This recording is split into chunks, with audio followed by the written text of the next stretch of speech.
Vale, el otro día lo dejamos ahí. Me interesa que recuperemos esto, que nos permitía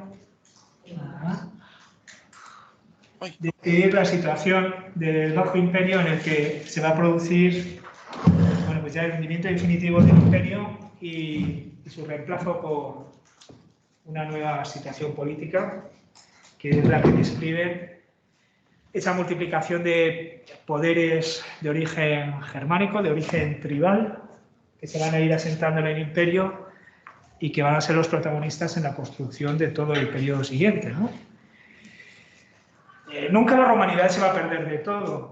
Luego lo veremos también en boca de uno de los autores que más nos van a interesar. No porque le vayamos a dedicar mucho tiempo, sino porque es muy representativo de la coyuntura, ¿no?, de esta situación, que es Pablo Orosio. Ya lo he citado en alguna ocasión, ¿no? Pablo Orosio, hoy diríamos que es portugués, ¿no? Los gallegos y los portugueses lo reivindicamos como propio, siendo como es de Brácara Augusta, de Braga, ¿no? Es portugués, vamos. Pero bueno, en todo caso es hispano, que a todos los efectos es lo que interesa. Bueno, pues Pablo Orosio nos va a hacer esta lectura precisamente de esa situación, de cómo el proyecto político romano no acaba en Roma, no acaba con el hundimiento del imperio, sino que es depositado sobre los hombros de los pueblos bárbaros, ¿no?, que conservan la memoria imperial, pero claro, evidentemente a su modo. Y por lo tanto, no va a ser lo mismo el antes y el después, ¿no? Una de las mayores diferencias que nos vamos a encontrar, y lo tendremos también presente en el siguiente tema, es este que tenéis aquí.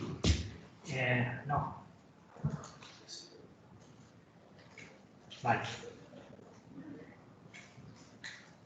Puntero láser, para que los que estéis en casa también lo veáis.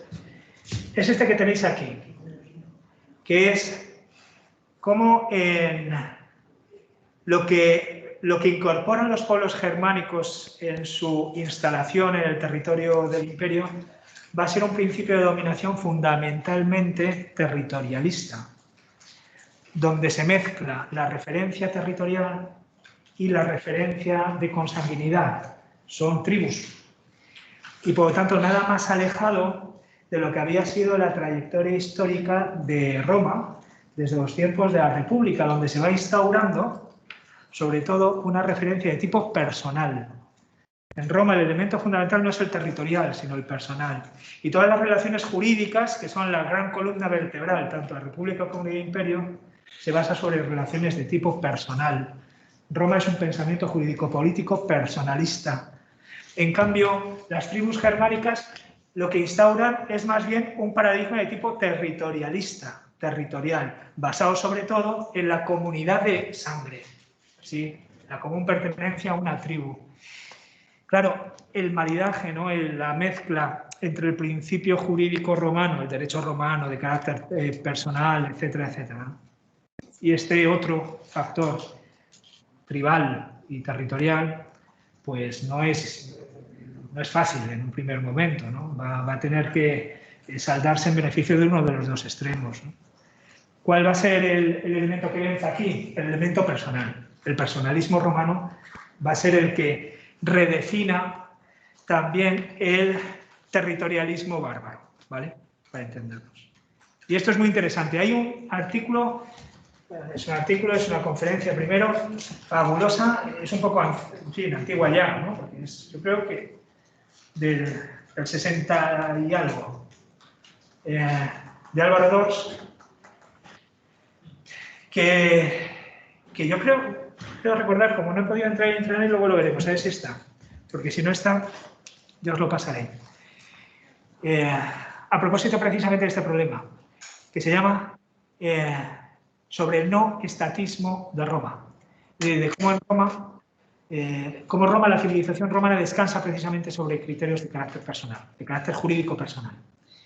A diferencia, en cambio, dice, del principio tribal bárbaro, que es luego, con el inicio de la estatalidad en la época moderna, la que vuelve a instaurarse.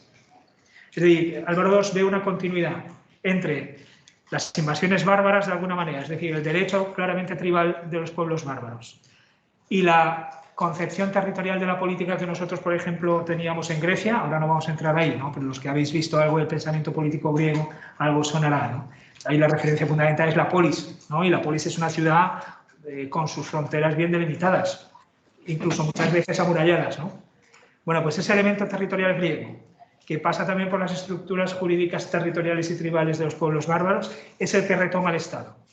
Mientras que Roma vive más bien en una lógica completamente contraria, ¿no? Que es de carácter personal, ¿no? De alguna manera el Estado viene a ser como la muerte ya definitiva de los cánones jurídico-políticos de la antigua Roma, ¿no? Para Álvaro II, que citaba también el otro día en su conferencia Miguel Anxo Bastos, ¿no? En este sentido un claro exponente del pensamiento no estatista, ¿no? Del pensamiento tradicional, del pensamiento no moderno, ¿no? No sé si Ángeli querías decir alguna cosa o alguien, ¿no? Bueno, guardemos por lo tanto este aspecto porque nos va a interesar también y es uno de los elementos fundamentales que nos van a ayudar a explicar buena parte de la lógica que tenemos instalada en la Alta Edad Media, en el inicio de la Edad Media, ¿de acuerdo? Sobre todo lo que es la configuración del derecho que van a hacer de ahí. Segundo elemento que nosotros teníamos, bueno, Roma está siendo vencida por la vía de los hechos, no siempre por la espada, ¿verdad? A veces Roma no necesita que nadie le dé muerte, ¿no? Sino que es fácilmente tomada. Y lo vimos el otro día donde funda Benito de Nursia su monasterio, en el fondo son unas ruinas, una de las grandes ciudades comerciales próximas a la capital. Cuando Alarico entra a Roma también lo que se encuentra, no voy a decir yo que sea un erial, porque no lo era, pero ya no era la gran ciudad cosmopolita que había sido los siglos antes, ¿no? Es decir, que Roma no necesitaba de un bárbaro que con la espada le diera muerte, ¿no? Sino que en buena medida dejó ya sus fronteras a merced del extranjero. En todo caso, aunque Roma se encuentre vencida por la vía de los hechos por el bárbaro es vencido por Roma en materia cultural. De alguna manera, el bárbaro queda fascinado ante la cultura y los principios que sostiene el edificio intelectual romano. Romano helénico, ¿sí? Es decir, también de origen griego, en fin, ese maridaje del helenismo antiguo que Roma luego proyecta en el tiempo, ¿no? En todo caso, lo que incorpora el bárbaro son modos, estilos, formas de vida romanas, pero de carácter decadente ya, no es con el vigor que podía haber tenido en los tiempos de la última fase de la República, por ejemplo, ¿no? Hay una adopción bárbara del modus vivendi, pero en su fase más decaída, más decayente. Por lo tanto, hay todo un esfuerzo de civilización por delante, que habrá que intentar, ¿no? Y veremos cómo la Iglesia, el cristianismo en su desarrollo, va a ser el gran catalizador de esa civilización del bárbaro. Porque el bárbaro se romaniza, pero sobre todo culmina el proceso de su romanización, como veremos, gracias a su incorporación al cristianismo. El cristianismo es el catalizador de la supervivencia de Roma entre los bárbaros, para entendernos, ¿vale? Y luego, un tercer aspecto al que nosotros poníamos un término, en fin, muy genérico, que es el de paganización. Pero no paganización en el sentido religioso, sino paganización de pagos. Es decir, del mundo rural. Se va ruralizando el mundo que hasta hacía no demasiado, pues había sido un mundo fundamentalmente urbano. Las grandes categorías políticas en Roma eran, como en Grecia, urbanas, la ciudad, las civitas, ¿no? Y por eso el hombre político es el ciudadano, ¿no? Y el ciudadano le reviste una dignitas, una dignidad en la que se cifra que se cifra en su libertad. El no ser dueño de nadie, sino simplemente ser siervo en todo caso de la ley, ¿no? Servidor de la ley, servidor del derecho. Bueno, pues... Sí, perdón. Tengo una pregunta. A ver, en la anterior clase dijimos que como que la vida en los monasterios constituía una vida muy metrópoli. O sea, era como muy... Lo comparamos un poco con que había una verdadera actividad de socialización y todo eso. Entonces, aunque se ruralice el mundo, ¿podríamos decir que el núcleo de la población sigue siendo urbana? No sé si me entiendes. Bien, ahí vamos a entrar en el siguiente tema sobre todo y lo vamos a ver enseguida. Porque lo que nos vamos a encontrar es que, bueno, el emplazamiento de los monasterios que se van a ir fundando va a ser fundamentalmente agrícola, va a ser fundamentalmente rural. Se emplazan en las laderas de las montañas o en las altas cumbres de las montañas, alejadas del paso común del comercio, de las rutas comerciales, de las vías que conducen a la ciudad. Las ciudades están cada vez más desplazadas en importancia por el mundo agrícola, por el mundo rural. El campo y las actividades productivas del mundo agrario son las verdaderamente protagonistas a partir del siglo III, sobre todo el siglo IV, el siglo V, el siglo VI, ¿verdad? Y en ese sentido, los monasterios van a cobrar muchísima importancia en la configuración inicial de la Edad Media, precisamente porque están donde se está construyendo la Edad Media y las relaciones típicas de la Edad Media, que es en el mundo rural. Las ciudades, muchas de ellas siguen sobreviviendo. Son ciudades que todavía, no todas ellas pues han sido abandonadas, son ciudades con cierta vitalidad, también Roma, pero ya digo, su protagonismo se ha ido perdiendo. Y ahí los monasterios todavía no se emplazan. No hay vida monarcal dentro del contexto urbano. Entonces, ¿quién va a ser el que lidere el proceso, digamos, de civilización cristiana de la ciudad, no ya del campo? Del campo, el monacato, los monjes, ¿verdad? Y dentro de la ciudad lo veremos. Son sobre todo los obispos, los episcopados, ¿vale? El clero, para entendernos, ¿vale? El clero sí que se sitúa en el mundo rural. De hecho, sí que me interesa, además tu pregunta me viene muy bien, porque es uno de los aspectos que tiene que ver con ese tercer rasgo que indicábamos la semana pasada, relativo a la paganización. La paganización, ya digo, en ese sentido, no en el religioso. Porque se produce, de hecho, todo lo contrario. Tiene que ver con esto. La huida al campo.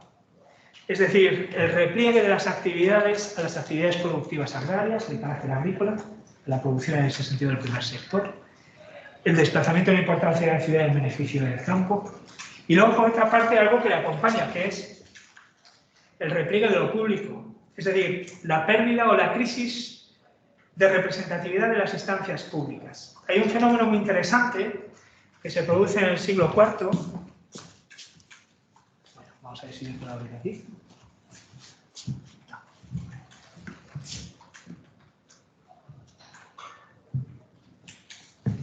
Hay un aspecto muy interesante que se produce en el siglo IV, yo creo que es este texto que tenemos aquí. Sí, que es el llamado edicto en contra de la huida de los curiales, un fenómeno que es la huida de los curiales. Aquí estamos viendo aquí un código, en este caso de Teodosio del año 396. El decreto, por lo tanto, se firma, ya sabemos dónde está el imperio, ¿no? Las estructuras administrativas del imperio están en Bizancio, están en Constantinopla, y se emite un decreto. Un decreto que viene a decir, el curial que se ausente de sus responsabilidades públicas, que sepa que vamos a su casa, que va a espabilar. Que existe una prohibición de abandonar el barco, aunque parezca que se está hundiendo. Dicen los emperadores Arcadio y Honorio Augustos, Autiquiano, prefecto del pretorio. Esta es la orden. Ordenamos que todos los curiales sean amonestados terminantemente, a fin de que no huyan, ¿no? ¿Cuál sería la situación, precisamente, que es necesario que desde Constantinopla se emita un decreto impidiendo la huida, que está siendo generalizada por parte de los curiales de sus responsabilidades administrativas? Claro, ¿qué son los curiales? Nosotros, también en términos eclesiásticos, ¿verdad? La palabra curia nos suena, ¿no? La curia son las altas instancias eclesiásticas, ¿verdad? Sobre todo en un orden que es el del Vaticano, ¿no? La Santa Sede, alrededor del Papa está la curia. Bueno, la curia es una estructura administrativa, sobre todo del imperio, del Bajo Imperio, a la que podían acceder la parte de la plebe con mayor posición, con mejor posición social. Comerciantes, adinerados, personas que habían adquirido un nivel de rentas o de tierras suficientemente alto, no eran aristócratas de cuna, no eran en este sentido los cargos y las responsabilidades administrativas que tradicionalmente venían asignadas a las aristocracias, a las grandes familias de la ciudad, sino nuevos cargos de carácter local, digamos hoy, de carácter municipal a la que podía acceder la plebe con mayores posibilidades también socioeconómicas, ¿no? Entonces, eran los que gestionaban más directamente la vida urbana. Y en este sentido eran como pequeñas aristocracias surgidas de la plebe que tenían por responsabilidad la gestión inmediata de ciertos servicios, como podían ser los enterramientos, ¿verdad? Enterrar los cuerpos de las personas que van muriendo, atender también mediante sistemas de protección social a las personas que habían quedado desprotegidas, como podían ser viudas, huérfanos, situaciones problemáticas, resolución de conflictos y mediación, cuestiones, digamos, de gestión más de vecindad, ¿no? de proximidad a las que ellos daban curso. Bueno, pues masivamente se produce el efecto de huida de estos curiales a sus, normalmente era lo que les garantizaba su supervivencia, a sus tierras, a sus fincas, a sus villas. Abandonaban la ciudad y, por lo tanto, sus responsabilidades públicas para únicamente centrarse en sus actividades lucrativas y en la gestión de sus tierras. Y se producía un fenómeno de privatización de los intereses. Ya no tenían, habían perdido el interés por los asuntos públicos. Se replegaban a lo privado. ¿Por qué se producía eso? Porque el cuidado de los asuntos públicos les resultaba incluso gravoso para su propia situación económica. Y ya no traía a cuenta cuidar de los asuntos públicos. Roma se estaba resquebrajando y no tenía apenas sentido seguir manteniendo estructuras apolilladas que antes o después todos percibían iban a venirse abajo. De tal manera que huyen y se repliegan a sus intereses particulares. Esto va a ser muy importante, ¿por qué? Porque va en esa dirección que tú decías, Sierra. Va cobrando cada vez más importancia el campo frente a la ciudad. Lo que había sido el gran centro espiritual, comercial, económico, político, se desplaza hacia el campo. Y por lo tanto, lo público cada vez va teniendo menos importancia respecto de lo privado, que va tomando la delantera. Y los intereses particulares de las grandes familias y de las nuevas familias ricas del momento van tomando ventaja sobre los intereses colectivos de la República o del Imperio, de las estructuras políticas, ¿no? Huida de los curiales. Ordenamos que todos los curiales sean amonestados terminantemente a fin de que no huyan o deserten de las ciudades con el propósito de habitar en el campo. Que sepan que sus propiedades, las propiedades que han preferido a la ciudad, serán confiscadas, ya que se han mostrado impíos, huyendo de la patria. Hay un deber sagrado de servicio a la patria que está también, en este caso, violando, ¿no? Bueno, pues esto sí que describe de forma muy sintomática esta situación en la que, ya digo, lo público va perdiendo su centralidad en beneficio de lo privado.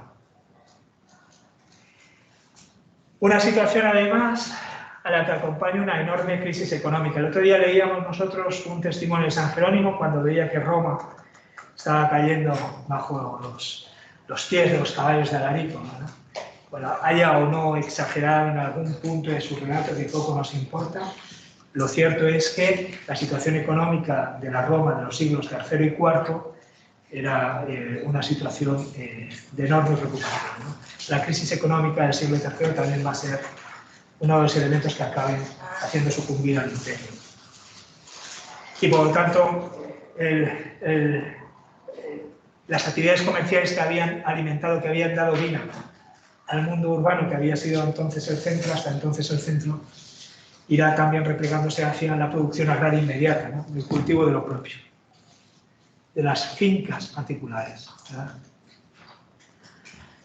Bueno, pues esa es la situación en la que se produce ese fenómeno que decíamos, quizá desde el punto de vista histórico-político, pues no es el más importante, ¿eh? Tendríamos que coger otras fechas y otros fenómenos, pero sí es, sin embargo, desde el punto de vista cultural, un elemento muy importante. Año 529, fundación de Monte Cassino. Esto que tenéis aquí no es Monte Cassino, esto es el monasterio que se ha edificado luego con el tiempo sobre la gruta de Subiaco, en la que comenzó su vida religiosa Benito de Nursia, pero no como monje, sino como anacoreta, anajóresis, ¿no? En el desierto de la soledad, ¿no? Bueno, pues la vida monacal de Benito de Nursia, sobre todo a partir de la fundación de Montecassino. Ese momento implica verdaderamente un desplazamiento. Ay, perdón.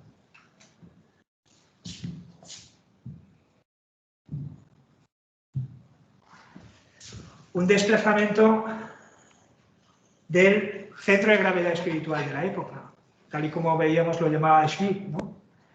Digamos, de lo político ha ido desplazándose hacia lo religioso. Y ahora esta instancia, la instancia religiosa, va a impregnar todo el conjunto de relaciones que se van a producir sobre el espacio europeo. Esas relaciones religiosas, vamos a ver, van a condicionar también y le van a dar un significado específico también a los problemas políticos y a los conceptos políticos, ¿no? No es algo que acompañe al desarrollo político de Occidente, sino que es algo que va a definir ese desarrollo político.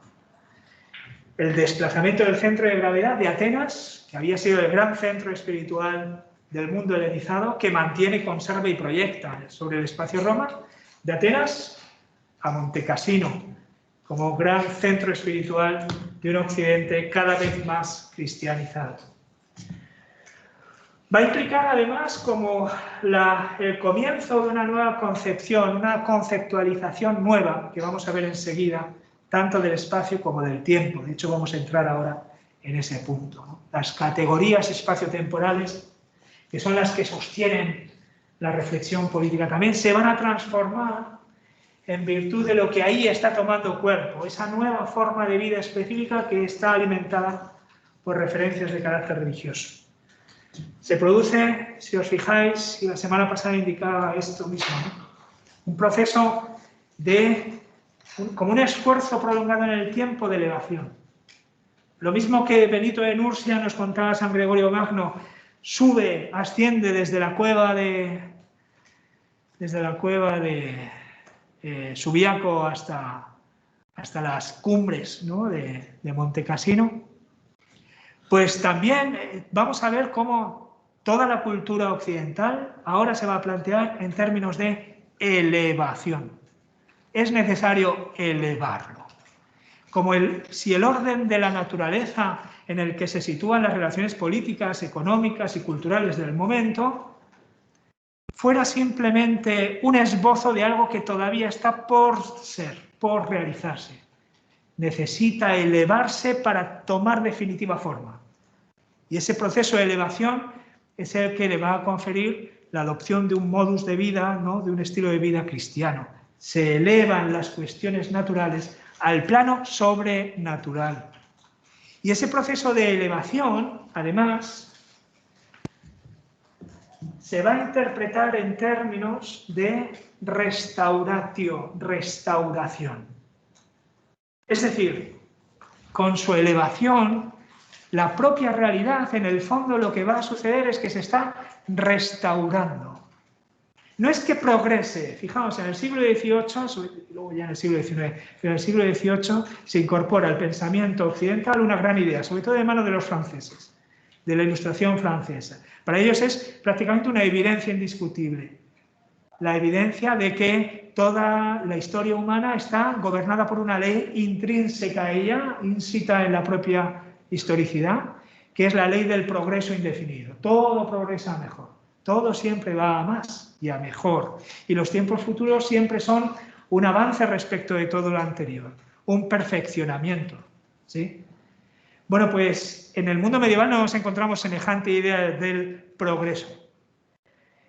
Miguel Anxo Bastos, en su conferencia, os acordáis que citaba a un sociólogo norteamericano fantástico, además. Fue profesor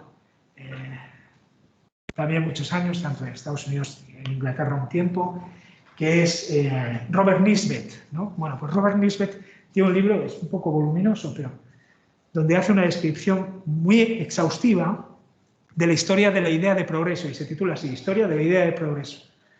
donde incluso él ve un atisbo de progresismo, de ideología del progreso, antes de los ilustrados, por ejemplo, en San Agustín. Bueno, en realidad no es así. En los tiempos antiguos y en los tiempos medievales, la idea del progreso no es posible. Se necesita una concepción de la historia muy determinada.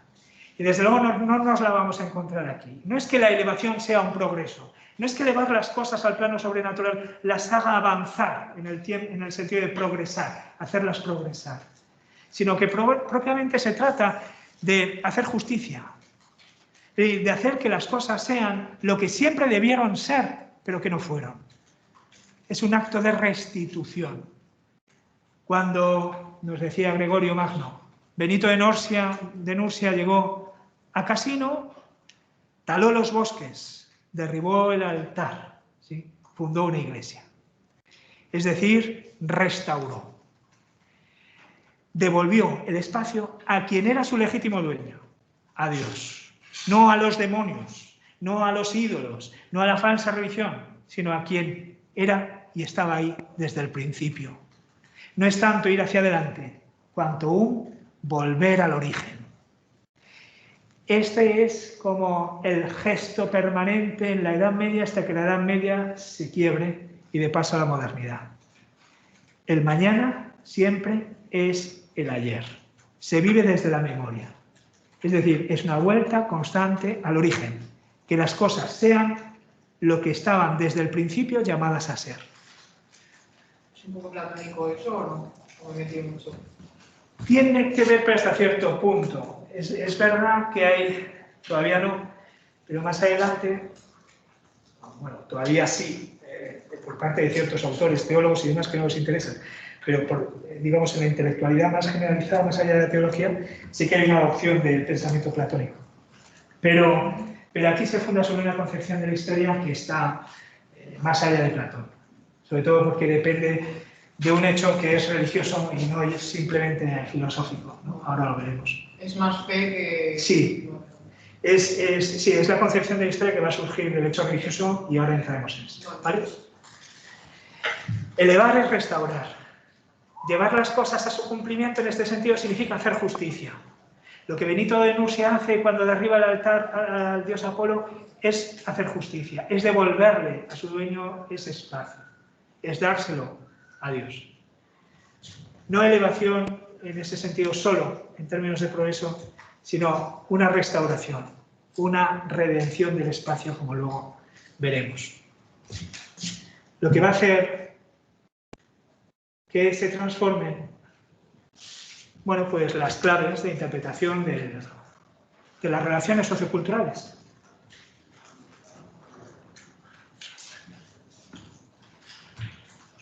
Es lo que leíamos de Gregorio Magno. Al llegar allí el hombre de Dios, destruyó el ídolo, derribó el altar y taló los bosques. Y en el templo mismo de Apolo erigió un santuario de San Martín, bueno, un santuario de San Juan, y su continua predicación atraía la fe al gentío que habitaba a los alrededores. Los redimía en el sentido de que los devolvía a su legítimo dueño por la fe, ¿no?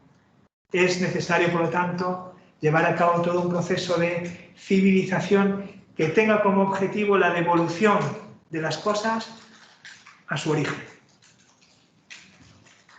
Lo explica muy bien, le ha dedicado muchos estudios desde el punto de vista teológico, pero deteniéndose también en los factores culturales que se desprenden de esas categorías teológicas. Joseph Ratzinger, futuro Papa Benedicto XVI, que lo justifica de este modo. Fijaos, dice el monaquismo, el monacato, ¿no? En fin, la forma de vida monacal cristiano, es un intento de encontrar la utopía en la fe y de aplicarla en este mundo. Esto era lo que también era en el pasado, no ahora, sino en los orígenes. Encontrar una utopía en la fe. ¿Una utopía qué significa? Utopos, lo que no tiene lugar. Una medida de alguna manera a la que orientarse permanentemente, pero que nunca acaba de consumarse definitivamente.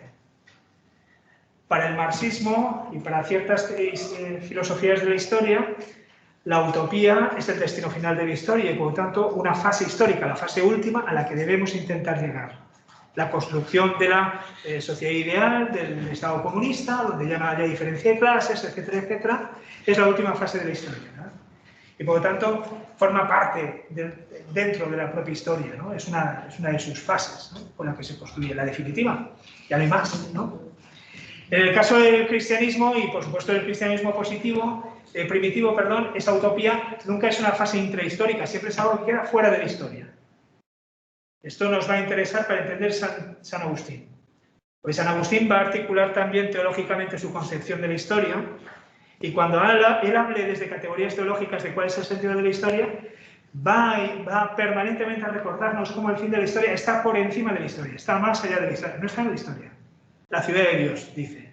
Pero la ciudad de Dios no es una ciudad que podamos construir en la historia, es una ciudad que siempre está fuera de la historia. Y como siempre está fuera de la historia, ilumina y rige y es norma para cualquier ciudad dentro de la historia. Pero ninguna ciudad de la historia puede decir yo soy la ciudad de Dios. ¿Por qué? Porque no forma parte de la propia textura, ¿no?, de la historia. Pues es un intento de encontrar utopía en la fe y de aplicarla a este mundo. O sea, de darle validez. No de realizarla, sino de aplicarla, darle validez. Aunque sea normativamente, ¿cómo debemos organizar la ciudad a la luz del utopos, a la luz del modelo, a la luz del paradigma? ¿Vale?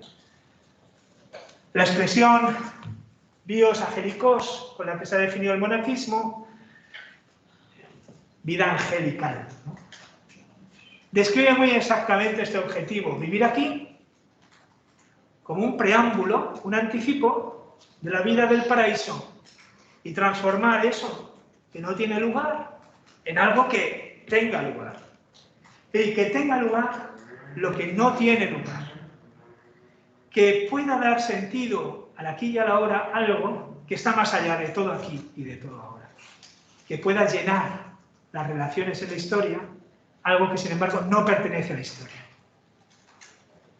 A esta idea concurre la evolución experimentada por una expresión de Jesús: vende cuanto tienes y dáselo a los pobres, y sígueme. ¿Vale? La imitación se plasma en el hecho de que los monjes abandonan el mundo habitado y se van al no mundo, a lo que queda fuera del mundo. ¿Dónde está el mundo? El mundo es Roma, el mundo son las calzadas, todo eso que queda comunicado por las grandes calzadas romanas. El mundo es el comercio, el mundo es la política, las estructuras administrativas del imperio, que cada vez, sin embargo, van siendo más desocupadas.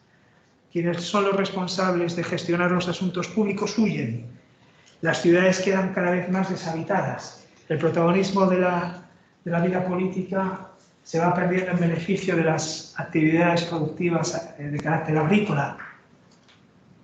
Se van al desierto, al no mundo.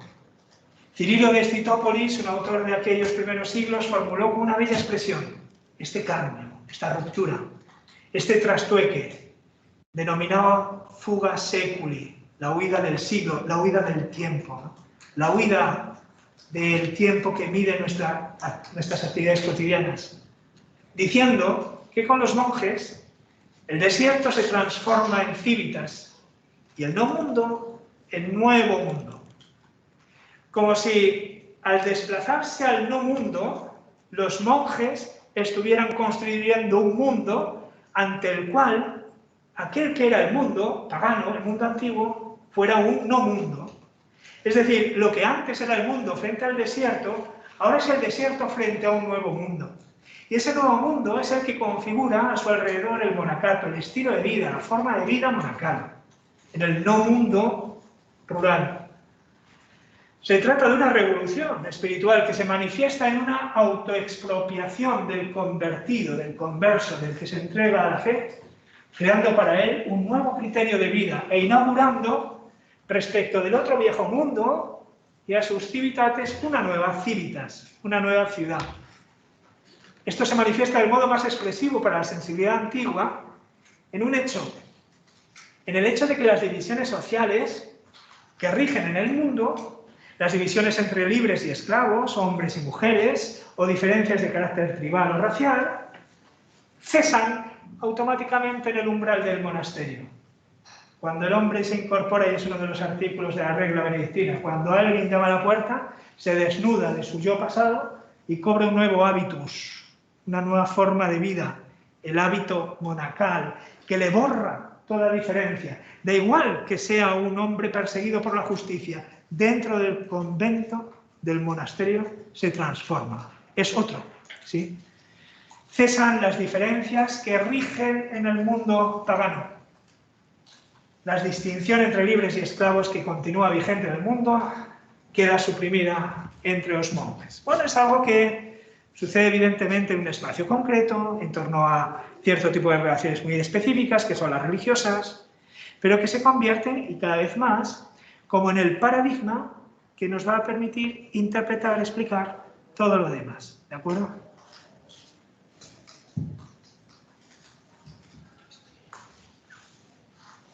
¿Hasta aquí bien, más o menos? Sí. Yo tengo una pregunta. Sí. O sea, el monasterismo cristiano es aparte del cristianismo, me imagino, pues de los monjes, ¿cierto? Sí.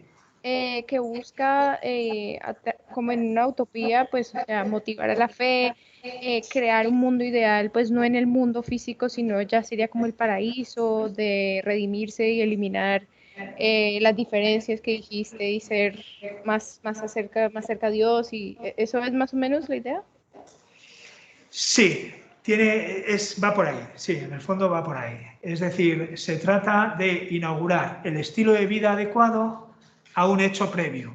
El hecho previo es el impacto con el que entra el cristianismo en la estructura vital, ¿no? Es decir, se transforma la vida del sujeto y el sujeto entonces experimenta la necesidad de un cambio, de una transformación también en su forma de vida. El monacato viene a darle lugar a ese cambio, a esa transformación de la forma de vida.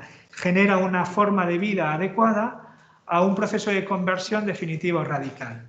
De alguna manera es esto, lo que antes llamaba aquí este texto que acabamos de leer de Joseph Ratzinger, la vía angelical, ¿no? Es decir, después del impacto de un proceso de conversión, pues la generación de un estilo de vida completamente opuesto al que regía antes del impacto, ¿no? Entonces, eso es lo que tiene de utópico, ¿no? De dar un lugar a algo que, sin embargo, está más allá de cualquier lugar, ¿no? Que pertenece más bien a una dimensión que es la de la gracia, la dimensión sobrenatural, la de la fe, etc., ¿no? ¿Va por ahí más o menos? Y eso sería solamente en el caso de los monjes, o sea, como el propósito de los monasterios, o eso ya sería un tema más general para cualquier persona que se quiera cristianizar. Lo vamos a ver enseguida, es de alcance general. Lo que pasa que una cosa es la norma, que es de carácter general, la transformación, buscar un género de vida específico al hecho cristiano, es decir, que corresponda de forma natural y de forma plena al hecho del cristianismo, es decir, si el cristianismo es verdad, tiene que transformar la vida de quienes lo conocen, pero el primer modelo con el que esta forma de vida intenta articularse es el monacato. Y el monacato viene a ser como el prototipo de este estilo de vida radicalmente cristiano, para entendernos. Viene a ser como un prototipo. Claro, cuando uno tiene un prototipo de cualquier cosa, tiende a dejar de investigar otros prototipos, ¿no? Quiero decir, cuando ya tenemos un prototipo de un determinado coche, ¿verdad?, de un automóvil o de lo que sea, o de cualquier producto, pues nos centramos en el prototipo y buscamos desarrollarlo cada vez más.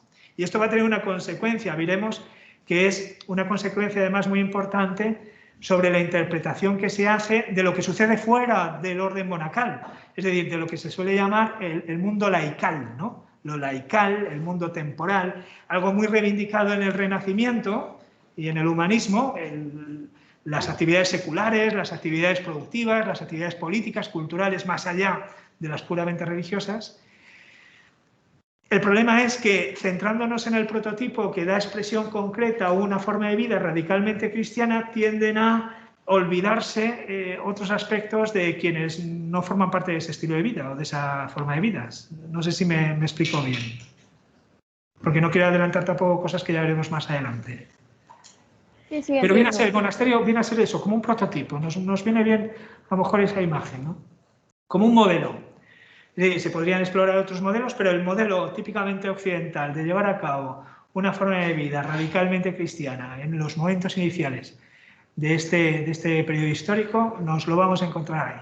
La forma de vida monacal y las distintas reglas que van a ir disponiendo normativamente, disponiendo jurídicamente, institucionalmente esas formas de vida.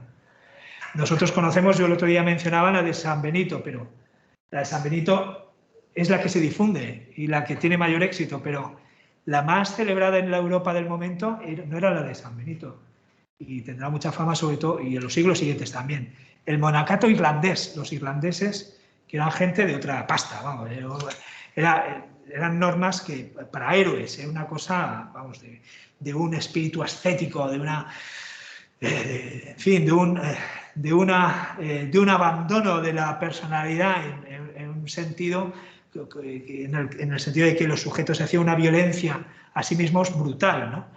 Y el monacato irlandés será muy tenido en cuenta en los momentos iniciales de la Europa cristiana. Por ejemplo, quienes van a acompañar en la administración a Carlomagno van a ser sobre todo monjes venidos, ¿no?, de su experiencia monacal en Irlanda. Ya digo, eran tíos de otra pasta. La fama y el éxito de San Benito viene de su carácter templado, es decir, de no pedir demasiado pero tampoco demasiado poco, de ajustarse a lo razonable. Y esto es muy occidental, ¿no? Entonces, por eso la difusión del monacato benedictino y sus sucesivas reformas en el occidente medieval. El Cister, Cluny, en fin, lo veremos en el gótico y todo esto, ¿vale? Pero bueno, no me quiero ir. ¿Se ve más o menos? Sí. Bueno, digo, una nueva configuración sociocultural, aquí se van a transformar ciertas categorías que van a tener luego repercusión política y que hunden sus raíces, bueno, pues en el corazón mismo de la experiencia cristiana. Es lo que decía antes, ¿no? Está originado por el impacto vital y cultural de la irrupción del cristianismo en la conciencia de la época, siglos III, IV, V y siguientes, ¿vale? No a modo de ajustarse a una determinada doctrina, a un determinado corpus teórico de ideas. No se trata de ver cómo se aplican ciertas ideas, ciertos dogmas, ciertos contenidos de fe al orden temporal. Porque el cristianismo no consiste en una doctrina. De hecho, la doctrina, vamos a ir viendo, se va perfilando cada vez más con el tiempo. Es en el curso histórico como la doctrina va solidificándose conceptualmente también. Se van discutiendo ciertos aspectos, se van llegando a ciertas conclusiones, se discriminan posibilidades adecuadas de otras inadecuadas, de interpretación de las cosas divinas o de las cosas humanas. La doctrina se va haciendo, como si se necesitara tiempo para que la doctrina fuera como la sal, ¿no? Se fuera evaporando con el tiempo el agua y quedara al final el sedimento, que es el doctrinal. No nos lo encontramos la doctrina del siglo I. La doctrina tiene que ir compareciendo en el tiempo. Por lo tanto, no se trata de que las estructuras conceptuales o las estructuras doctrinales del cristianismo intenten aplicarse en la vida práctica, no es esto. Segundo, tampoco códigos morales, no se trata de aplicar al orden temporal un determinado criterio ético. Es verdad que cuando el cristianismo irrumpe en el imperio, en el Bajo Imperio, muchos de los intelectuales del momento, pues, festejarán y reconocerán la grandeza moral de esos hombres, sin que necesariamente estos luego se conviertan al cristianismo, ¿no? Se recuerda, pues, su entrega a los asuntos públicos. Vamos a leer algún texto también, cómo se llama a la obediencia al poder constituido, cómo se llama a la obediencia, por ejemplo, fiscal, el tributo hay que pagarlo sin discutir. Es decir, un código moral muy elevado, sobre todo en tiempos de gran decadencia también moral en el imperio, ¿no? El cristianismo aquí, evidentemente, pues, bueno, se destaca como sujetos de fiar. Pero no es esto, no es que un código moral intente luego aplicarse al orden de las cosas temporales tampoco. ¿Por qué? Porque la ética también es un asunto que debe explicitarse con el tiempo, necesita también su desarrollo. No es lo que impacta. El cristianismo no es reconocido desde el primer momento como una nueva propuesta ética, como una escuela filosófica o como una escuela moral, no lo es. lo que el cristianismo aporta sobre todo es la memoria de un acontecimiento histórico. Si el cristianismo penetra en la historia y tiene capacidad para hacer tambalear las estructuras vigentes hasta el momento de la historia, es porque se basa en un hecho histórico. Y toda la cultura medieval va a consistir en el fondo en eso, en un intentar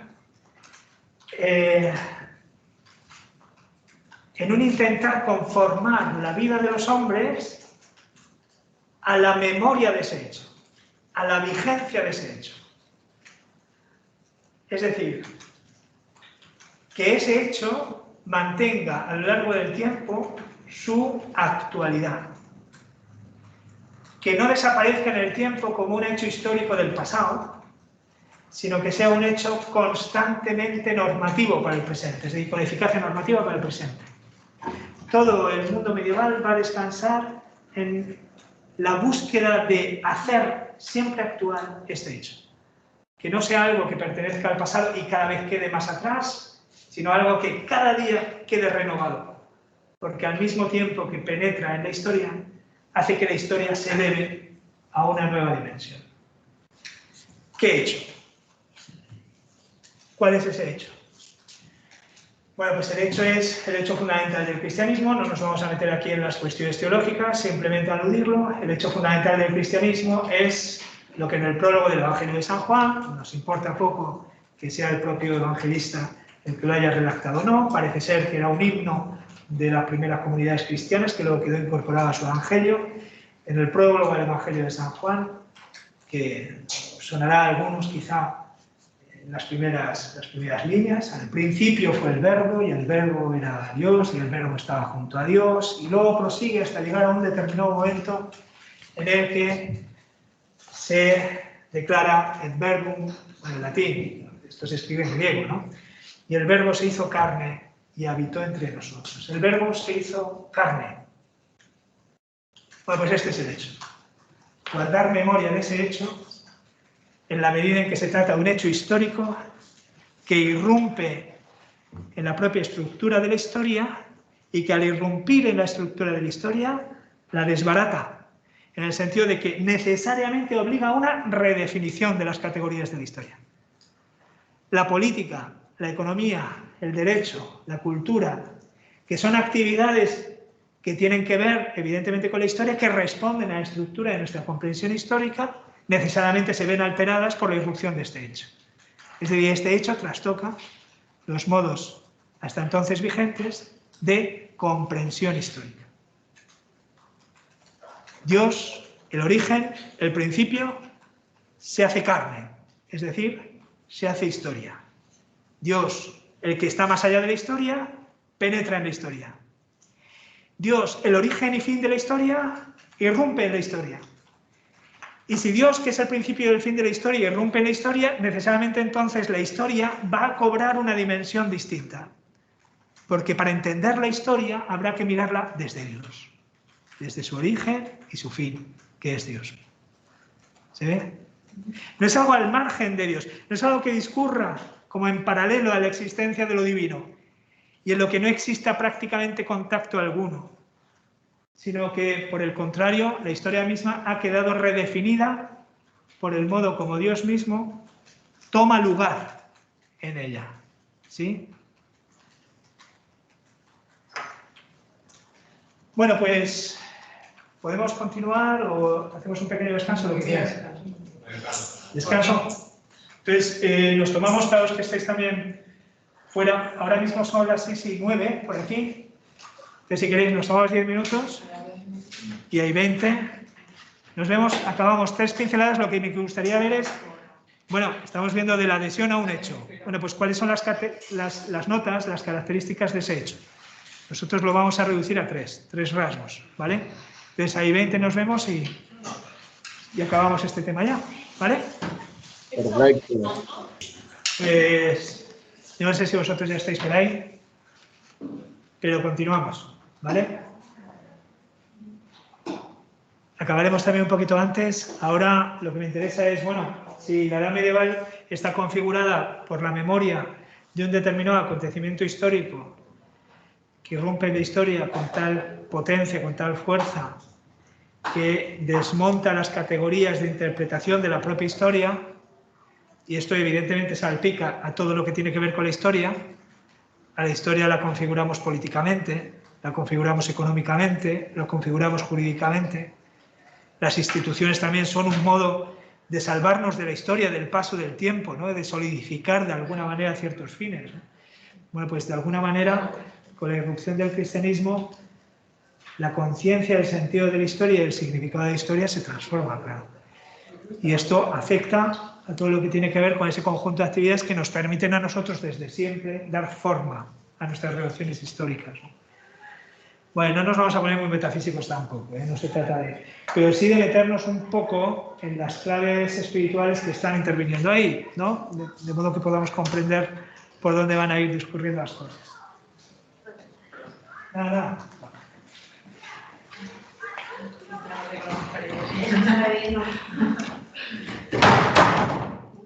Bueno, pues la memoria de ese hecho nosotros lo vamos a concretar en 3 rasgos, ¿vale? 3 rasgos y una serie de consecuencias después. 3 rasgos a los que les voy a poner un título muy genérico, pero que nos permita de algún modo como visualizar el sentido al que apunta cada uno, ¿no? Pero el primer rasgo, encarnación, lo ponemos ahí. ¿Encarnación en qué sentido? Encarnación en el sentido de que verdades, realidades, categorías de naturaleza espiritual, de carácter trascendente, cobran cuerpo, adoptan un cuerpo en las relaciones humanas, en las relaciones históricas. Penetran. Y esto lo podemos nosotros ver sobre todo, y de hecho lo vamos a ver, y va a ser una constante en todo el medievo hasta que demos paso ya a la modernidad. Va a adoptar distintas formas, pero ya digo, como una constante. Todo el pensamiento medieval es un juego constante, un juego permanente, un diálogo permanente de 2 planos. El plano de lo trascendente y el de lo inmanente.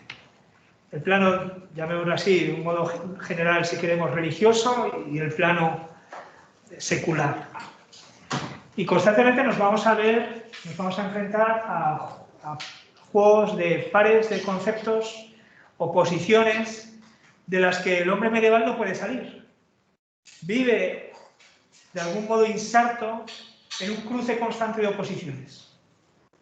Oposiciones, por ejemplo, si algo conocéis de la teoría marxista, ¿no? de la antítesis dialéctica de origen hegeliano, no nos vamos a meter en esto, ¿no? Pero sabéis que la dialéctica en Hegel, luego en Marx, tiende a la superación de la dialéctica, es decir, A y no A se resuelven en su síntesis, que es B, y B tiene como antítesis no B y se resuelven en su antítesis, que es C. Y el ciclo histórico, en la interpretación de Hegel, que es la interpretación luego de Marx, materializada, ¿no? Desde las claves materialistas de Carlos Marx, desde la economía, desde la producción, tiende a la superación de esa antítesis. La historia se mueve por vía de antítesis, no se puede sobrevivir la antítesis. La antítesis pide su resolución, una nueva fase histórica, ¿no? Y así, por ejemplo, del sistema feudal en el que nosotros vamos a entrar, de patronos y siervos, necesariamente tenemos que salir a una nueva fase histórica dominada por la síntesis de ambos. ¿Quién es? El burgués. Y el burgués necesita su propia antítesis, dice Marx. ¿Quién es la antítesis del burgués? El proletario.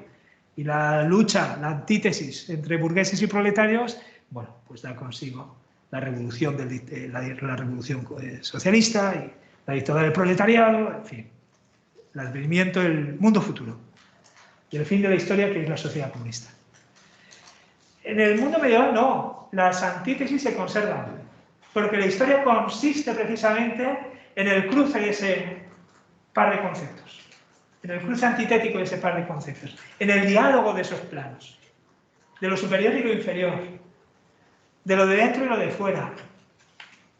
En concreto, lo vamos a ver manifestado sobre todo en cuatro antítesis fundamentales. entre lo temporal y lo espiritual, por una parte. Las claves del tiempo y las claves, por el contrario, que dominan el escenario del espíritu. Lo temporal y lo espiritual. Entre el poder y la autoridad, la potestas y la autoritas. Ya volveremos sobre este par de conceptos, pero es fundamental. Una cosa es la potestas. Acordaos, quienes habéis pasado por el pensamiento político romano y o las categorías jurídicas también de la República en Roma, ¿no? Álvaro Dors lo ejemplifica echando mano de un símbolo, el símbolo de la mano. Nosotros lo vemos también en la simbología política, en la iconografía política, lo vemos simbolizado en la mano, este cruce de potestas y autoritas, ¿no? Una cosa es la potestas y otra cosa es la autoritas. Cuando lo que uno tiene a su disposición es la pura fuerza, simplemente la pura fuerza, pero solo su pura fuerza, una fuerza no reconocida por nadie, sin respaldo social alguno, eso se simboliza sobre todo en un gesto, en un símbolo político que es el puño. El puño cerrado representa la fuerza.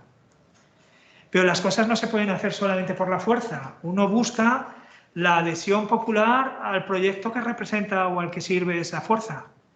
Y busca un consentimiento a esa fuerza. No simplemente, porque entonces se transformaría en pura violencia, ¿verdad? Busca la transformación en otra cosa. La fuerza que busca el respaldo social y cuando lo consigue se convierte en potestas, la potestad. Lo que solemos llamar de una manera general el poder. Desde el punto de vista político, representa eso, una fuerza consentida, una fuerza reconocida socialmente. Cuando se goza de reconocimiento social, para imponer por la fuerza, pues lo que uno estima oportuno y conveniente, ¿vale? Pero la autoritas es otra cosa. La autoritas es no tanto una fuerza que se reconoce, un poder reconocido, cuanto un saber. La autoritas tiene que ver con la razón, no con la voluntad, con el saber, no con la fuerza. La autoritas es el saber socialmente reconocido. Uno tiene autoridad cuando todos reconocen que él es el que sabe. Si no hay un reconocimiento, pues le pasa lo mismo que si uno tiene fuerza y nadie se lo reconoce, que no es una potestad, es solo fuerza. Pues lo mismo sucede en la autoridad. Cuando carece de reconocimiento, ya no es una autoritas, ya no es autoridad. Es simplemente sabio, es simplemente un saber. Pero el saber no es autoridad. Para que el saber sea una autoridad, necesita un reconocimiento, de un reconocimiento social. Bueno, pues el símbolo político de la fuerza es el puño cerrado. Cuando se goza de reconocimiento social, el puño cerrado se transforma en mano abierta. Nosotros lo vemos en el símbolo solar, ¿no? Que representan, por ejemplo, los augustos, el principado en Roma, este símbolo que es la mano extendida, ¿sí? Implica ese reconocimiento de la fuerza. Ya no es pura violencia, sino más bien el reconocimiento social que queda protegido bajo esa conducción, ¿no? Cuando uno es el que sabe, y simplemente sabe, es un sabio, ¿verdad? Es alguien que tiene un conocimiento elevado sobre cualquier cosa, pero no necesariamente tiene un reconocimiento de ese saber. Entonces el símbolo que lo acompaña normalmente en la iconografía general, ¿no? Es un dedo levantado, un índice. El que sabe tiene el índice levantado. Nosotros vemos, por ejemplo, en ese fresco de Rafael que tantas veces habréis visto, ¿verdad? A Aristóteles acompañando a Platón, como Aristóteles baja la mano para señalar que hay que buscar las causas de la naturaleza en la propia naturaleza, no yéndose más allá de ella, y en cambio Platón señalando arriba, el mundo de las ideas. Pero en realidad esa señalización con el dedo índice a otra parte es lo propio del sabio. El sabio, lo propio del sabio es indicar, ¿no? Con el índice, dónde está la verdad de las cosas. Cuando goza de un reconocimiento, ese índice se amplía. Dice Álvaro Dors, se extiende a un gesto, que es los dos dedos levantados, el índice y el corazón, ¿de acuerdo? En muchas de las representaciones, por ejemplo, nos vamos a encontrar un Pantocrátor, Cristo, en cuya figura ostenta toda la majestad, la majestas, bueno, y tiene los dos dedos levantados con los que luego bendice, pero es el símbolo de la autoritas, que acompaña también a los senadores. en las esculturas de los viejos senadores de la República, nos encontramos estos senadores levantando los dos dedos de la mano. No uno, no son sabios, son autoridades. Pero no el puño, no tienen fuerza, ni la mano, no tienen poder. El gran pecado de César fue intentar tener todos al mismo tiempo. La fuerza, la mano extendida de la potestad, un dedo indicando con el conocimiento y los dos de la autoritas. En Roma era nuclear la separación de las dos cosas. Quien tiene la mano abierta no tiene por tenerlos todos los dedos abiertos, los dos dedos extendidos. Una cosa es la potestas y otra cosa es la autoritas. Uno no puede decir, como yo tengo la potestas, también tengo la autoritas, porque ya tengo los dos dedos incluidos en la mano abierta. No. Una cosa es el Senado con su autoritas, otra cosa es el Principado con su potestas. Pero la confusión de los dos órdenes viene a desbaratar el orden público propio, y es lo que sucederá de la República. Con el imperio es lo que sucede, digo, con la época del Principado, de los Augustos y demás. Bueno, pues esto es constante en el pensamiento medieval, ¿no? Y constantemente se preserva la diferenciación de esos planos, pero eso sí, una diferenciación dialogante, que no se pueden descoyuntar, que no se pueden separar. Los dos términos de la antítesis no se pueden romper. Potestas y autoritas tienen que ir permanentemente de la mano, a pesar de la diferencia de sus funciones. Y tienen que ir así también, a pesar de sus diferencias, de la mano, aquellas instituciones que encarnan cada una de ellas. El imperio es la representación de la potestas y el sacerdocio es la representación de la autoritas. Quien tiene autoridad es el papado, el papa, el obispo, el sacerdocio, el espíritu. Porque es el que habla y apela a la verdad. Porque es el que indica dónde está el sentido, el fin de las cosas, lo que es justo. En cambio, el imperio, el poder político, es el que debe ordenar todas las cosas al cumplimiento de esos fines, aunque sea mediante el uso de la fuerza, mediante el ejercicio del poder. Imperio y sacerdocio, iglesia, reino, o iglesia, imperio, en fin, depende de la época también en la que nos vayamos a mover. Dos jurisdicciones que al mismo tiempo se oponen, pero que necesariamente se ensamblan en una única realidad, en un único conjunto. Por otra parte,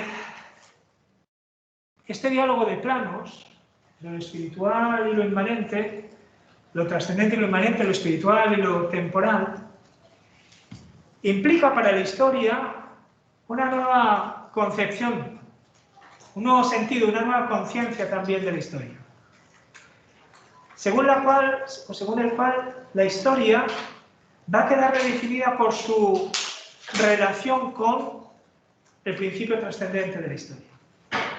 Es decir, la historia cobra sentido desde fuera de ella misma, no desde su interior.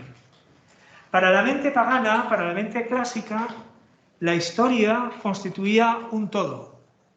En Tucídides, en Heródoto, nos encontramos interpretaciones de la historia donde la historia no apela ni a un principio ni a un final, sino que la historia va una con el ciclo de las cosas. El tiempo es algo que acompaña necesariamente al sucederse de los acontecimientos naturales y políticos. No remite ni a un antes ni a un después. Y además, toda historia, por otra parte, para la mente griega, para la mente romana también, era una historia local. No existía algo así como una historia universal o una historia de la humanidad, sino que existían más bien historias. Cada tiempo tiene su historia porque cada tiempo articula de un modo distinto los movimientos de su cultura, de sus problemas políticos, etc. Son historias fragmentarias que no articulan un único relato universal. Con la irrupción del cristianismo se trastocan también esas categorías localistas y que tienden a una contemplación de la eternidad del tiempo histórico.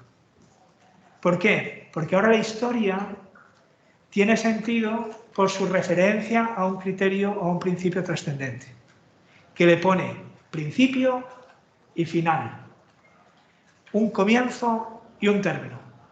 La historia tuvo un inicio, por lo tanto la historia humana no lo es todo, hay un antes de la historia. Ese antes, para entendernos, porque el antes tampoco es, ¿no? Es un término más bien histórico, ¿no? Pero ese antes de la historia es Dios mismo, que está en el principio de la historia. Hay un antes de la historia y hay también un después. Hay un término. La historia tiene su fin.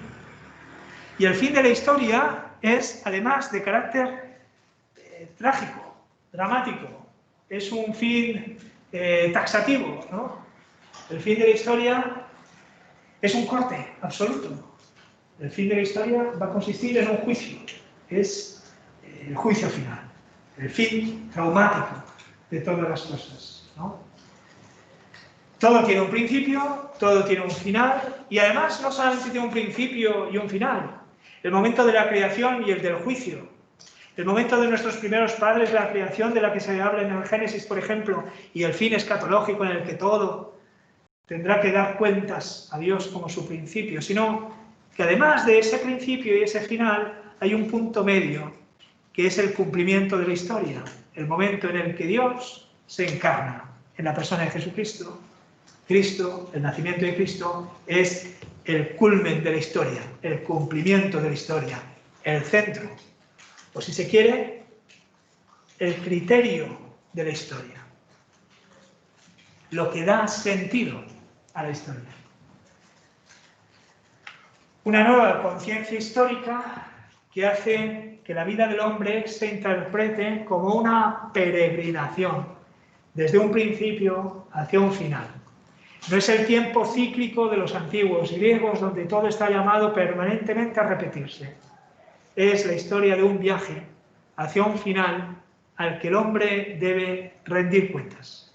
Es decir, un final del cual debe sentirse ya en el presente responsable. Todo es preparación para ese final.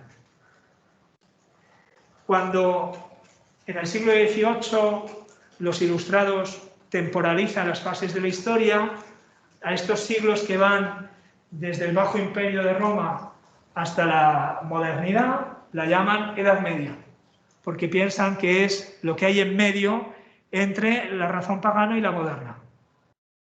El hombre medieval no se llama a sí mismo medieval. De hecho, vamos a ver cómo en el siglo XIV lo que se llaman a sí mismos son modernos, ¿sí? Bueno, pero sí que es verdad que el hombre medieval es medieval, más allá de todo prejuicio así como ilustrado. ¿Por qué? Porque vive en la conciencia de que estamos en el segundo acto de un drama que va a llegar a su fin. Por lo tanto, estamos en el intermedio, entre el comienzo y un final. Un segundo acto de un drama, de una representación teatral, que en un momento determinado alcanza su final. Y cuando nosotros hablamos de final, lo entendemos habitualmente en dos sentidos.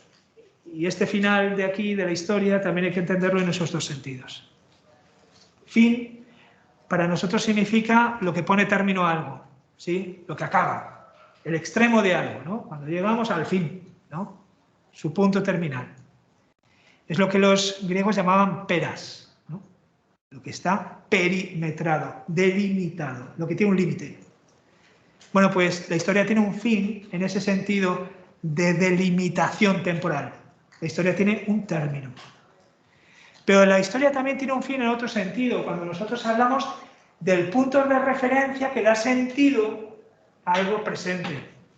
¿Cuál es el fin por el que tú vas a estudiar una carrera? ¿Cuál es el fin que tú pretendes cuando coges el coche para ir a algún lugar? El fin da sentido a la acción presente. El fin que todavía no has conseguido, sin embargo, es lo que explica que tú actúes como actúes ahora, ¿no? Pues la historia también tiene fin en este otro sentido. La historia tiene un fin en el sentido de que termina, pero la historia tiene fin en el sentido de que hay una meta que da sentido a todo el curso temporal anterior, que lo orienta, lo preside y es norma para él. Todo el tiempo tiene como norma hacer posible ese fin. ¿Y ese fin cuál es? La consumación misma de la historia, que se cumpla el proyecto de Dios sobre el tiempo humano. Y el hombre medieval vive su presente con la conciencia de esta extraordinaria responsabilidad: preparar el fin de la historia. El fin no en el sentido de su término, el fin en el sentido de su cumplimiento, que la historia alcance su final.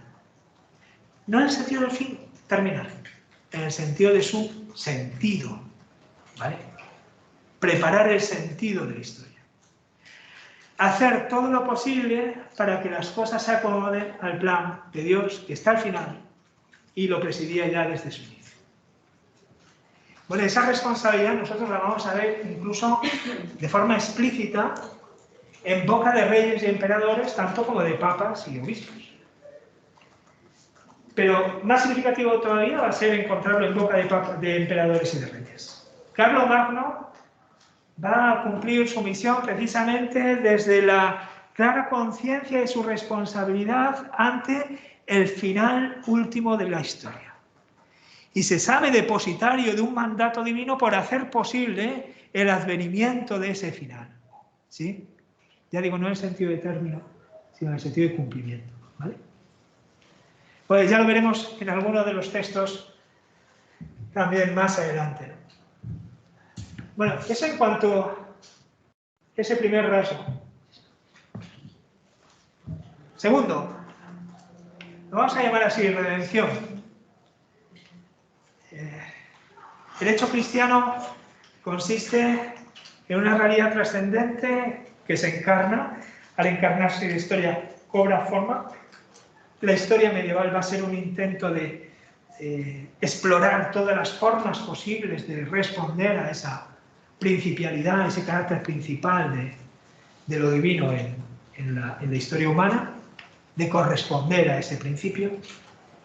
Y también tiene en segundo lugar este aspecto que es el de la redención. Toda la estructura de la naturaleza, desde el punto de vista natural, pero también desde el punto de vista político, se ordena a su sentido trascendente, a su fin trascendente. Tiene sentido en tanto en cuanto hace posible el cumplimiento del fin último de carácter trascendente. El sentido del tiempo se encuentra en el orden espiritual. El sentido de lo que vemos aquí abajo debemos buscarlo allá arriba. El sentido de lo que nosotros vemos que se sucede en el tiempo se encuentra en una referencia permanente, que no se desgasta con el paso del tiempo, que permanece y que es norma para el flujo constante del tiempo. Lo eterno mide el tiempo como una referencia permanente que le da un sentido. Y así lo redime, le permite salvarse de su desgaste. Las cosas en el tiempo no se gastan porque viven en constante tensión hacia lo permanente, hacia lo eterno, hacia una referencia que no pasa, que es de carácter trascendente. Antes decía, hay un diálogo permanente de planos entre lo inmanente y trascendente, lo espiritual y lo temporal, pero en ese diálogo los dos que dialogan no están en la misma posición, sino que están en posiciones diferentes, el uno arriba y el otro abajo. Lo temporal se ordena a lo espiritual, perdón, lo material a lo espiritual, lo temporal a lo eterno.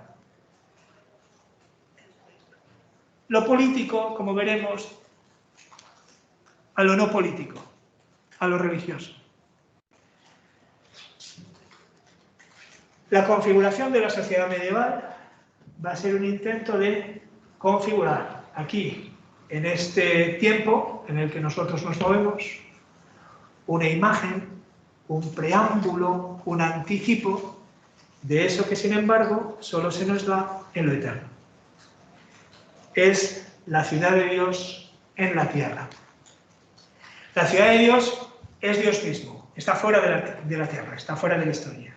Pero aquí en la historia nosotros anticipamos ese final mediante la configuración de un anticipo de esa ciudad de Dios, y eso es lo que vamos a llamar la República Cristiana, la Res Publica Cristiana, la Civitas Cristiana o la Christianitas, o sea, la cristiandad.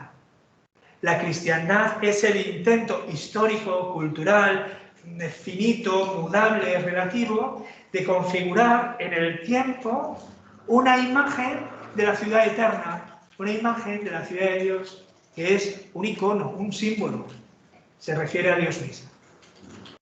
Algo así como Sí, el término sería ese, un icono. Los iconos bizantinos, los iconos griegos, no son simplemente una representación pictórica de algo muy hermoso, de carácter religioso, ¿no? Algo muy espiritual. Los iconos, de alguna manera, son como un símbolo que hace presente, algo que, sin embargo, el icono no tiene pretensiones de ser. El icono no tiene pretensiones de ser santo, ¿verdad? Pero es el símbolo, un modo de hacer presente lo que no se es. Un modo de hacer presente lo santo a través de representaciones pictóricas, ¿no? Y por eso se usan ciertos colores, ciertas formas que se repiten en el tiempo. Los iconos, ¿no? Se repiten, sí. Bueno, pues en este caso es lo que vemos. La ciudad medieval y lo que vamos a llamar la cristiandad es un intento de realizar en este tiempo, en la historia humana, un anticipo de la ciudad de Dios. Pero no porque se quiera traer la ciudad de Dios hasta la historia, sino porque de algún modo se busca acomodar la historia a cuál es su sentido, que es su sentido trascendente. Hacer posible que el Señor de la historia rija efectivamente sobre la historia. Lo que antes llamábamos un acto de devolución, reditio. El término latino reditio hace referencia a ese acto de devolver algo a su legítimo propietario. Lo veíamos antes con San Benito cuando taló los bosques, bien, nos lo decía San Gregorio, ¿verdad?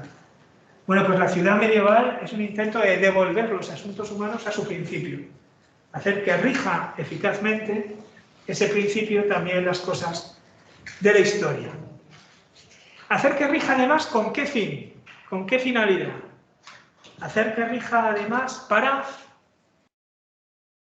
que el fin de la historia no venga sobre nosotros inmediatamente, para retener lo que va a ser ese final catastrófico del tiempo humano, del que nos hablan las Sagradas Escrituras, etc. Y hay un término aquí precioso sobre el que, por ejemplo, trabaja mucho, no solamente él, evidentemente, pero en clave política sí que lo volvió a poner de moda, Carl Schmitt, que es el catejón. En ese sentido de retener, aguantar, impedir, frenar el advenimiento de algo. ¿Sí? El advenimiento de algo que se entiende que es un mal. La construcción de la ciudad de Dios entre los hombres es un modo de poner un freno a algo que es un mal. ¿Sí? El advenimiento de un final catastrófico. ¿Y ese mal cuál es? ¿Qué es lo que se intenta impedir? El gobierno del anticristo. ¿Sí? El triunfo definitivo sobre los hombres, no definitivo, pero sí temporal, sobre los hombres del mal, del no Dios. ¿Sí? De él nos alertaba San Pablo. Segunda carta a los tesalonicenses, sobre el que se apoya Carl Schmitt para hablar del sentido del catejón en política. Claro, ¿qué es el imperio bizantino? ¿Qué es la Christianitas? ¿Qué es el imperio cristiano de Carlomagno? ¿Qué va a ser después toda la dinastía de los otones? ¿Cómo concebimos también nosotros el sentido del imperio de los Austria? ¿Sí? Del imperio romano, Carlos V, o incluso lo que podríamos llamar el imperio español, aunque no fuera tal, ¿no? Con Felipe II. Bueno, pues en esos mismos términos de impedir el advenimiento del mal. San Pablo lo dice en estos términos, está dirigiendo a una comunidad cristiana en una ciudad, bueno, Tesalónica, y dice, bueno, se están llegando voces de que la venida de Cristo es inminente. Y dice, no, ojo, todavía no desesperéis, no andéis inquietos pensando en que esto va a suceder ya, de que Cristo va a venir en su segunda venida ya, inmediatamente. Se acabó lo que se daba, se acabó la historia, se produce ya el juicio final. No, todavía no. Hablemos, hermanos, de esa venida de Cristo y de nuestra reunión con Él. Les rogamos que no se dejen perturbar tan fácilmente. No se asusten por las manifestaciones del Espíritu, por rumores o por cosas. Ese milenarismo va a estar también muy presente en el tiempo medieval. En torno al año 1000 también sonará con fuerte este reclamo de que todo se acaba, ¿no? Y hay que disponerse adecuadamente. Ciertas tendencias culturales aparecen ahí, ¿no? Incluso si alguien dice que hay alguna carta nuestra que dice que ese día va a ser inminente, que no se lo crean. No se dejen engañar. Primero, antes de que venga el final, tiene que suceder otra cosa. tiene que producirse la apostasía. Es decir, de forma masiva, los que creen en Dios apostatan, ¿sí? Van a dejar, van a rechazarle de forma pública, ¿sí? Primero, tiene que producirse la general apostasía y aparecer el adversario de la religión, el instrumento de la perdición, el rebelde que se pone por encima de todo lo que se considera divino y sagrado, que incluso llegará a poner su trono en el templo mismo de Dios, diciendo yo soy Dios, ¿no? Un usurpador de la centralidad de Dios en la historia humana. ¿No recuerdan que se lo decía cuando estaba con ustedes? Ustedes saben qué es lo que ahora lo detiene. Cuando San Pablo dice, ustedes saben qué es lo que ahora lo detiene, utiliza este término griego, katejón. Hay algo que retiene al príncipe del mal, ¿sí? Para que solo se manifieste cuando le toque. La fuerza antirreligiosa ya está obrando secretamente, oculto, pero falta que desaparezca, volvemos a lo mismo, el que la retiene. Hay una fuerza que está deteniendo que el mal irrumpa por fin. Entonces se manifestará. Y a quien el Señor ha hecho, ha de barrer con el soplo de su boca y al que derribará cuando venga en su gloria, etc.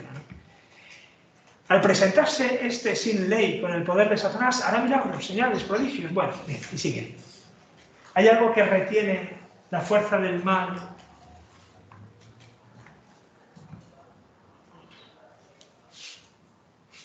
Y el imperio, la cristiandad, todo el proyecto medieval es un intento de mantener esa fuerza que detiene la irrupción definitiva de ese final de la historia. El fin de la historia preside el curso de la historia y le da un sentido, pero no se busca a la desesperada que ese final advenga cuanto antes. Se intenta retrasar. ¿En orden a qué? A que no impere en lugar de Dios el anticristo. Claro, a vosotros os podrá parecer esto, bueno, un relato teológico más o menos, incluso en algún caso fantasioso. ¿Qué fuerza puede tener esta idea en la conciencia de quien ve la irrupción del Islam, por ejemplo, en tierra cristiana? ¿O qué fuerza puede tener esta idea en manos de quien tiene el destino de todo Occidente prácticamente conocido en sus manos? Mi responsabilidad es hacer que este final se detenga para que Dios siga siendo el principio eficaz sobre la historia y no, en cambio, su usurpador, que es el anticristo. Claro, es una idea teológica, es una idea escatológica, pero que va a tener implicaciones políticas inmediatas en la configuración del sentido que le damos a las cosas, pues de aquí abajo, de las cosas de la historia, de la política o del comer, la economía, la producción, la propiedad, etc. Un principio teológico que penetra en el circuito de la historia y le da un sentido distinto, trascendente. Bueno, mañana, no, el jueves, iremos sobre el último punto, encarnación, redención. Bueno, pues le pondremos otro término que es publicidad, carácter público. Esto no es algo que cada uno piensa, sino que tiene carácter público, eso concuerda en él. Bueno, funda una comunidad, pero esto ya lo veremos el jueves. Acabaríamos este tema, las diapositivas ya las tenéis, también en casa, o sea que lo podéis descargar, ya lo he subido otra vez para que todo funcione. Y nada, ya está. En principio el jueves nos vemos, acabamos este tema y comenzamos el siguiente. ¿Hay alguna cuestión? He ido un poco rápido, ya lo sé, lo siento. Que he ido yo ahí como... Son pinceladas de naturaleza todavía como muy abstractas, ¿verdad? Y me gustaría pasar por encima de ellas cuanto antes para empezar a ver cosas más concretas. Pero todo esto va a ser como un run run, como una música de fondo que lo va a empapar todo. Entonces me interesa que lo veamos con claridad.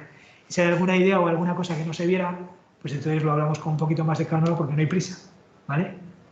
Entonces yo no sé si, por ejemplo, ahora, aunque se nos acaba el tiempo, hay alguna cosa que podamos avanzar o el jueves con más tiempo. Pues nada, el jueves nos vemos, ¿de acuerdo? Yo tengo una cuestión, entonces, lo del Kachan. ¿Lo de, perdón? Kachan, ¿cómo se dice? Catejón. Catejón, casi igual. Es como impedir el movimiento del mal, es eso. es colaborar en esa fuerza que dice San Pablo retiene el advenimiento del final de la historia por vía catastrófica, ¿no? Vale, ¿y esa fuerza que era? Según San Pablo? Claro, el problema es que dice San Pablo César, vosotros no sabéis de qué hablo, los demás no, y entonces no lo sabemos a ciencia cierta, y por eso se convierte en un tema permanente de especulación. Y Carl Schmitt lo que propone es esa lectura política, ¿no? Lo que lo detiene es la edificación del imperio cristiano. La cristianidad, de alguna manera, se entiende a sí misma, la cristiandad se entiende a sí misma en función de ese intentar retrasar el momento final de la historia. ¿Por qué? Porque en ese momento final de la historia Dios cede su trono al anticristo. Entonces es el mal absoluto el que gobierna. Esto hay que impedirlo. Pero se trata de impedirlo hasta donde se pueda. Ese retraso es como la obsesión, también en clave política, del imperio cristiano. En los tiempos de Carlomagno y en los tiempos del zarismo ruso hasta comienzos del 20. ¿Vale? Catejón. ¿Sí? Vale. O incluso, Carl Schmitt lo que tiene a la vista, por ejemplo, es el enfrentamiento entre los dos bloques, comunista, soviético y occidental, ¿no? También hay un catejón. Recíproco, además.